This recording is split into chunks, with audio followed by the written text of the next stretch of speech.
Assalomu alaykum. Men doktor Boboyev. Bugun sizlar bilan tananing yarmida bo'ladigan uvishish, bijirlashlar, og'riqlar, uning asosiy sabablari va qanday qilib davolash kerak, shu haqida gaplashib o'tamiz. Ba'zi bir bemorlar ma'lum bir emotsiyalardan so'ng tananing yarmida, masalan, yuz sohasida, bosh sohasida, boshning yarmida, qo'l sohalarida, ko'krak qafasi sohasida, qorin bo'shlig'i sohasida, bir tomonlama oyoqda son chonoq bo'g'imi, son, tizza, boldir sohasi borinki, tananing yarmida bo'ladigan uvishish, bijirlashlar hamda og'riqlar bezovta qiladi ma'lum bir emotsiyalardan keyin. Masalan, haddan tashqari xursand bo'lish hisobiga yoki bo'lmasam biror narsani haqida qattiq qayg'urish, biror narsa haqida g'am chekish hisobiga yoki qattiq stress hisobiga, qattiq deydigan bo'lsak, g'azablar, qahr hisobiga yoki bezovtaliklar hisobiga, stresslar hisobiga yuqorida aytgan tananing yarmida uchraydigan og'riq va uvishlar bezovta qiladi. Xo'sh, buning asosiy sababi nimada? Biz o'tgan mavzuda aytganimizdek, bizning barcha ichki organlarimizni, ko'krak qafasi, qorin bo'shlig'idagi barcha, tas sohasidagi barcha organlarimiz boshdan chiqadigan, quloq orqasi sohasidan chiqadigan adashgan nerv yordamida boshqariladi. Ya'ni yuqorida aytganimizdek, barcha emotsiyalarga adashgan nervimiz, boshdan chiqadigan adashgan nervimiz reaksiya bildiradi. Ya'ni adashgan nerv barcha emotsiyalarda haddan tashqari normadan ko'ra kuchli qo'zg'algan emotsiyalarda yuqoriga qarab, ya'ni boshni ichiga qarab qochishga harakat qiladi. Bunda barcha ichki organlarni ham yuqoriga qarab ko'taradi. Endi bizning barcha ichki organlarimiz tananing ma'lum bir mushaklarini funksiyasini boshqaradi. Ya'ni tanadagi barcha mushaklar bir ichki organga, ma'lum bir ichki organga bog'lab qo'yilgan.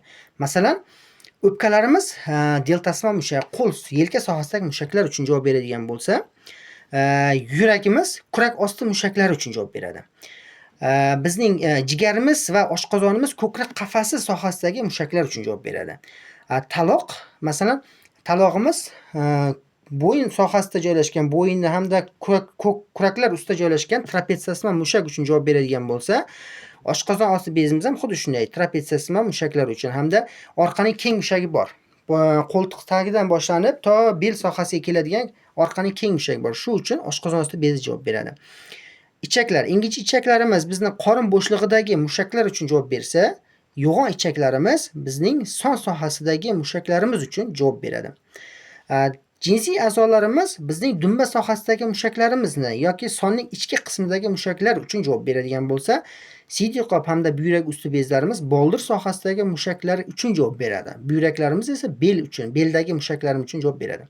Demak, ma'lum bir emotsiyadan so'ng aytdik, adashgan nerv yuqoriga ko'tarilishi hisobiga, demak, aynan ichki organlar ham joyidan siljiydi va ichki organ bilan bog'liq bo'lgan mushaklarda uvishlar yuzaga keladi. Xo'sh, nima uchun ba'zilarda o'ng tomonlama, ba'zilarda esa chap tomonlama uvish yuzaga keladi degan savol tug'iladi. Endi qanday siz emotsiyani o'tkazishingizga qarab, demak, har bitta emotsiya uchun ma'lum bir ichki organ javob beradi. Masalan, deydigan bo'lsak, haddan tashqari xursandchilik uchun yurak javob beradi. Demak, siz haddan tashqari normadan, me'yordan ko'ra haddan xursand bo'ladigan bo'lsangiz, yurakka yuklama tushishi hisobiga, yurak chap tomon joylashgan hisobiga, demak, chap tomonlama adashgan nerv qisilib, chap tomonlama uvish yuzaga keladi.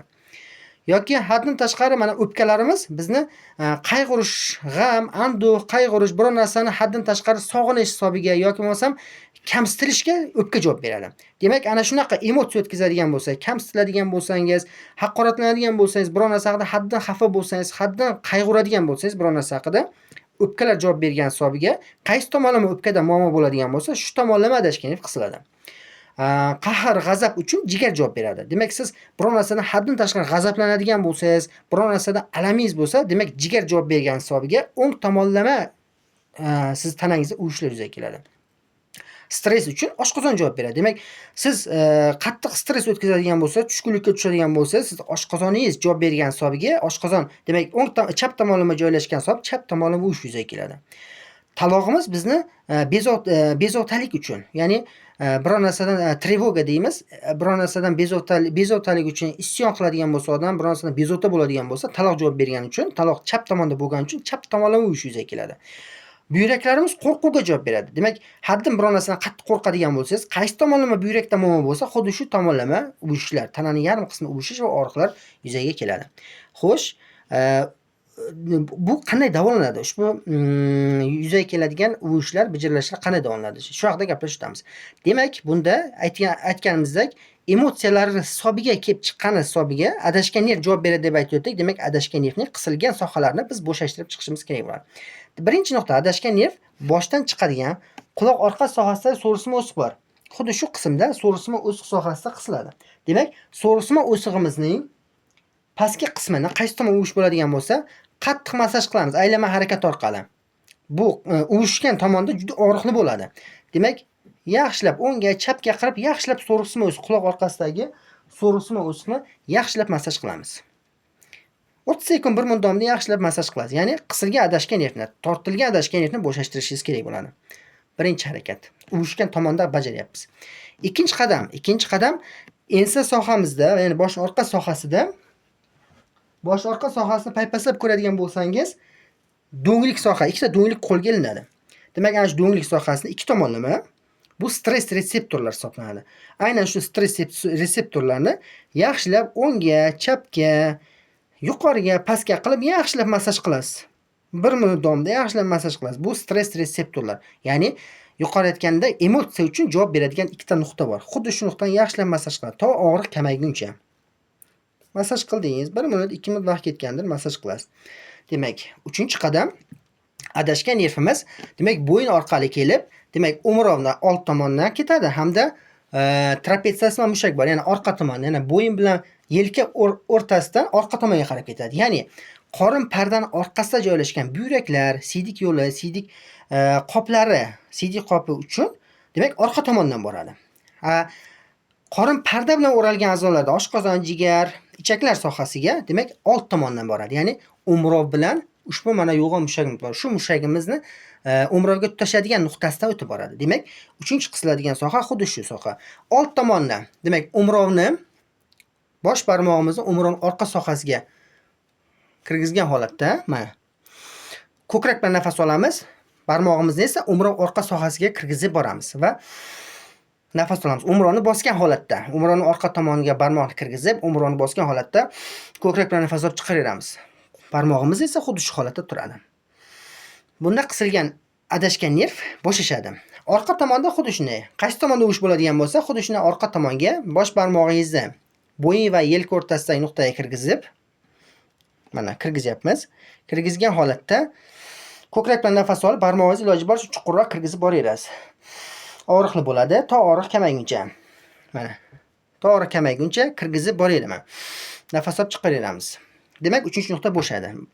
Keyingi nuqta diafragma sohasi, ya'ni diafragma oyoqchalari sohasida adashgan nerv qisiladi. Demak, old diafragma oyoqchalari va orqa diafragma oyoqchalari bor. Old oyoqchalarni qo'rg'alarning to'shga tutashgan nuqtasida ikki tomonlama qo'limizni xuddi shu ko'rinishda diafragma orasiga kirgizamiz. Mana. Diafragma orasiga kirgizamiz. Hamda chuqur qorin bilan nafas olib chiqarganda qo'limizni, barmoqlarimizni diafragma oyoqchalar, old oyoqcha sohasiga kirgizib boraveramiz. Qorin bilan chuqur nafas olasiz va oxiriga chiqarasiz. Qo'l ana shu diafragma oyoqchaga tegishi kerak. 30 sekund 1 minut davomida bajarasiz. Diafragma old oyoqchalar bo'shashadi. Orqa oyoqchani bo'shashtirish uchun biz remendan foydalanamiz. Ya'ni remen yordamida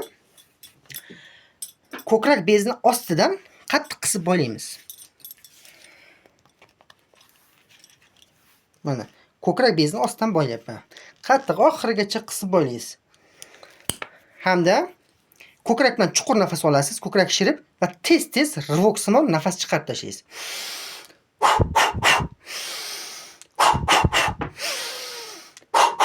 Bunda to bosh aylanish kelib chiqquncha xuddi shu harakat bajarasiz. Bunda diafragma orqa oyoqchalar bosh aylanish kelib chiqdi degani, diafragma orqa oyoqchalar bo'shash degani. Natijada siz barcha qisilgan adashgan nervni bo'shashtirgan bo'lasiz. Yuqorida aytgan nuqtani bo'shashtiradigan bo'lsangiz va sizni bezovta qilib turgan tananing yarmida bo'ladigan uvushlar va og'riqlar butunlay yo'qoladi. Video sizga ma'qul bo'lgan bo'lsa, kanalga obuna bo'ling va iloji boricha ko'proq tarqatishga harakat qiling.